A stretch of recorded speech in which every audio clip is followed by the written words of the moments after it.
कौने बन उपज कुसुमवा तो कौने बन केसर हो।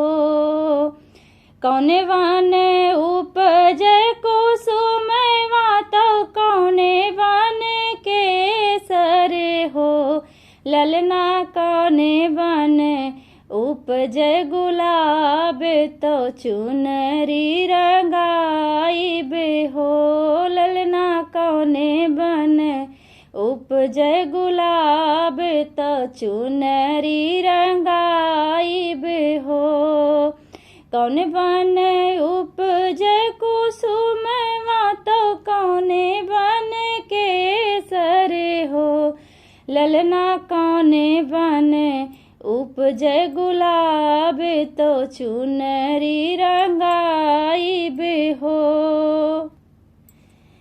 बाबा बन उपज कुसुमवा तो भैया बन केसर हो। बाबा बन उपज कुसुमवा तो भैया बन केसर हो। ललना सैया बन उपज गुलाब तो चुनरी रंगाइब हो। ललना सैया बन उपज गुलाब तो चुनरी रंगाइब हो। आपन रंगाइब हम चुनरिया तो साजन के पगड़िया हो। आपन रंगाइब हम चुनरिया तो साजन के पगड़िया हो। ललना देवर के जोड़ा हम रंगाइब पहिर सब जाइब हो। ललना देवर के जोड़ा हम रंगाइब पहिर सब जाइब हो। मैया से करबै मुलाकात तो भैया से कुशल पूछब हो। मैया से करबै मुलाकात तो भैया से कुशल पूछब हो। ललना भौजी से करबै दीदार सखीन साथे मिलबै हो।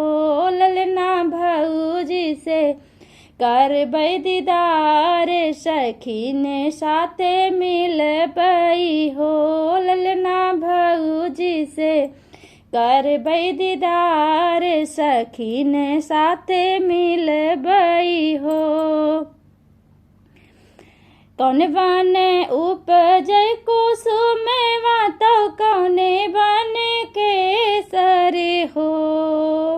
कौने बन उपज कुसुमवा तो कौने बन केसर हो। ललना कौने बन उपज गुलाब तो चुनरी रंगाइब हो। ललना कौने बन उपज गुलाब तो चुनरी रंगाइब हो।